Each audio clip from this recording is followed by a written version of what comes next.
I now present to you a man who is no stranger to San Fernando East. He carries a name that is woven into the history of San Fernando East and Trinidad and Tobago. But he has carved a path that is distinctly his own. He has served and continues to serve as your Member of Parliament. This is the MP who has walked the length and breadth of San Fernando East every single Saturday from 2020 to 2025 without fail. A former minister in the Ministry of Finance, he holds a Bachelor of Arts in Economics and a Master of Science in Finance and Asset Management. And he has been paying keen attention and consistently highlighting the misjudgments and the missteps of this current government. Friends of San Fernando East, join me in welcoming your Member of Parliament, the Honorable Brian Manning. Yes, that is our people need us today more than ever. But in our fight to recover, if ever you feel to surrender, it have one little thing that I want you always remember. We could make it if we try. Just a little harder. If we just get one more try, I could be my sweetheart. All right, music man, now that is the party and whole night, you know. Take your time. Folks, before I begin, another round of applause for that fantastic contribution by our youth vice chairman.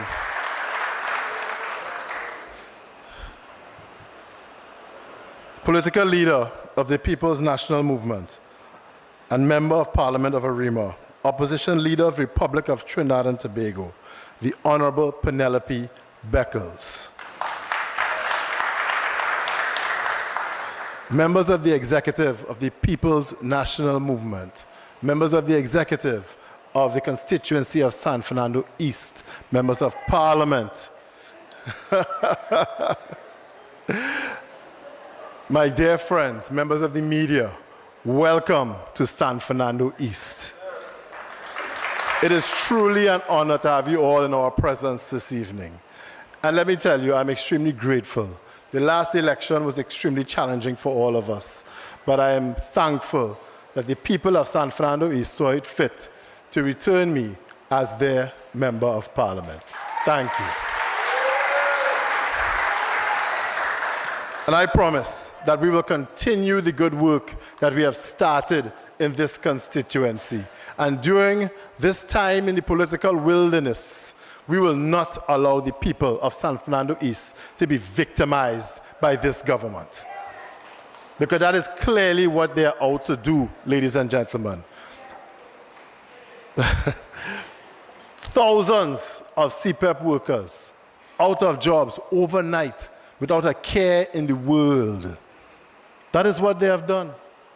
And what bothers me the most about that is that there are leaders of the trade union movement involved with this government, and they had absolutely nothing to say. Trade union leaders who are supposed to be the representatives of the working class and the people in this country, all of a sudden they're wearing jacket and tie. They're up on two legs. A man who in office for barely 3 months now, when asked about the tens of thousands of CPEP, URP, and forestry workers who were summarily dismissed from their honest jobs, described them callously as collateral damage. This is a trade union leader, and that is why the People's National Movement has always warned about politicized unions. We have trade union leaders in this country who are no longer loyal to their membership. They are loyal to their UNC masters. And you're seeing it loud and clear. Union leaders making $100,000 a month off their membership dues, talking about their members and the working class while kissing up and answering to the Prime Minister. I heard the Prime Minister the other day in the news saying that we were a nation of grass cutters. How disrespectful.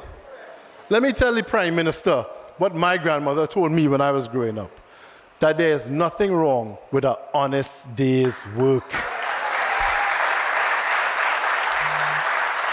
What message is the Prime Minister sending to the young people of this country?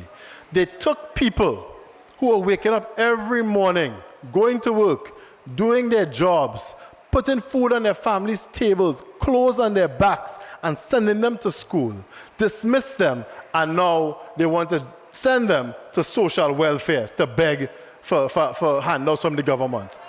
They say CPAP is a handout. Social welfare is what? That is the handout. You have a UNC fella in this constituency. All of a sudden, I see he having a book drive for school books and school bags to send children back to school. Why don't leave the people with their jobs so they could provide for their own families?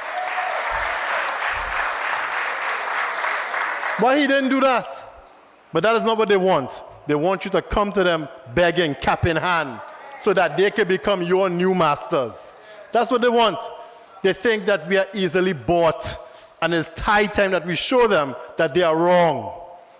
During the election campaign, I said, whatever they come to you with, whatever gifts, please take it. Take it and enjoy it. But don't be fooled. Don't take the stove today and have nothing to cook tomorrow. Don't take the fridge today and have nothing to put in it tomorrow. Don't take the $500 in a yellow jersey and your children have no more work training programs to attend after this wicked UNC government is in office. And folks, so said, so done. They couldn't even wait. They were excited to put all those people on the breadline in this country. And when you ask them about the economy, how is it that these persons who were made unemployed, who were already some of the most vulnerable in this country, where will they be absorbed? Where is it that they can find alternative employment? The Prime Minister is seen asking for divine intervention. I want to tell the Prime Minister again, something else my grandmother told me, that faith without works is dead.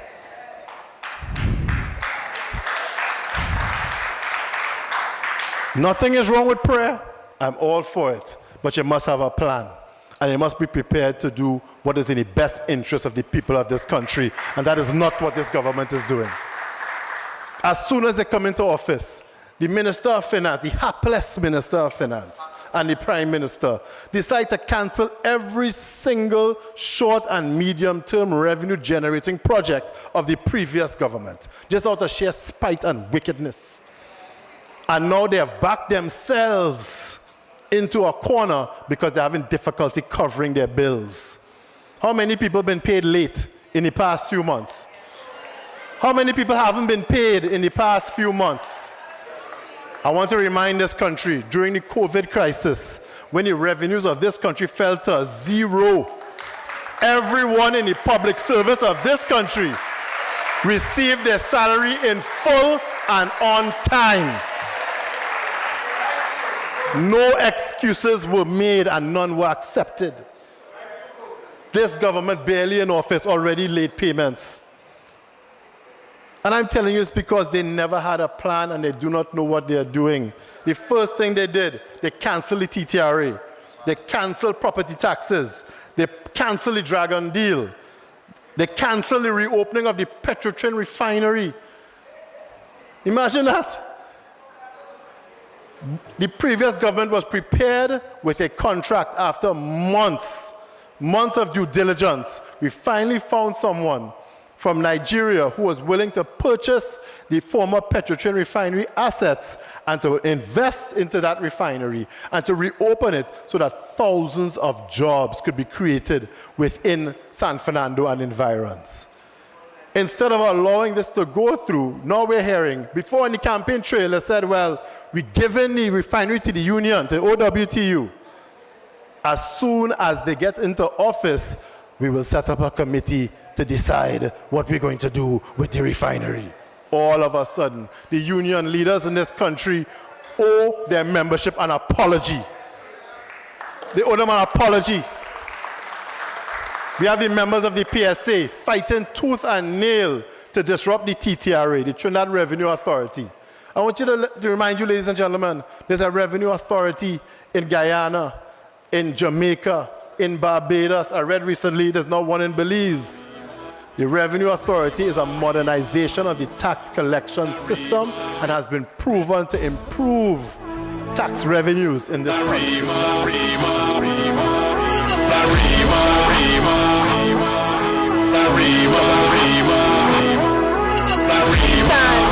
As we welcome our champion, the woman who was called for this time, and this season, a leader of quiet strength and steadfast hope, a voice for the people, a defender of the people, a beacon of hope for the land and the people.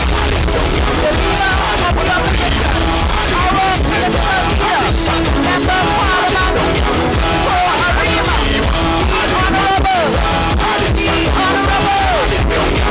honorable,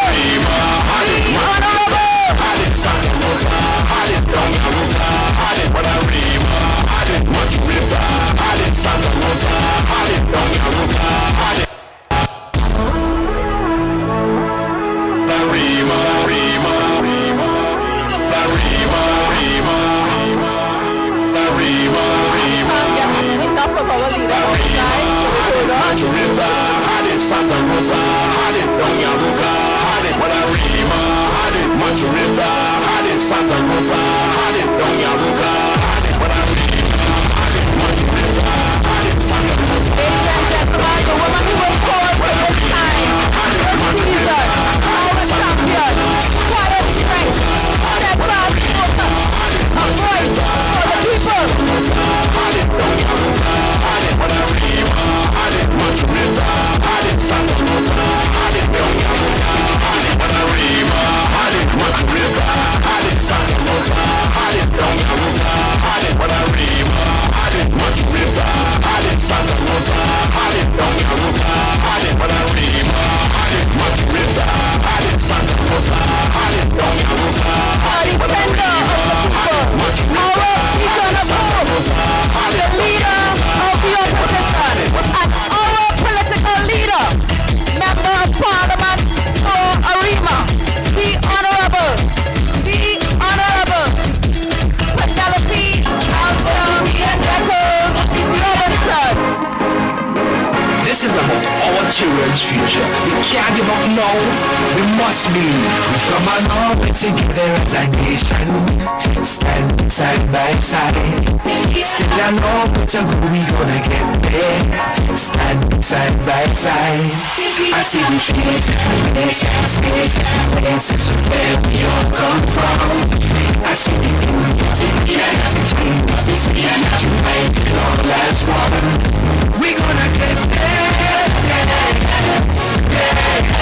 Whoa. I say we gonna get there. I must believe, we as a nation must believe. The office has the reason, we must believe. Must stand for honesty, must believe. To defend democracy, must believe. I must believe.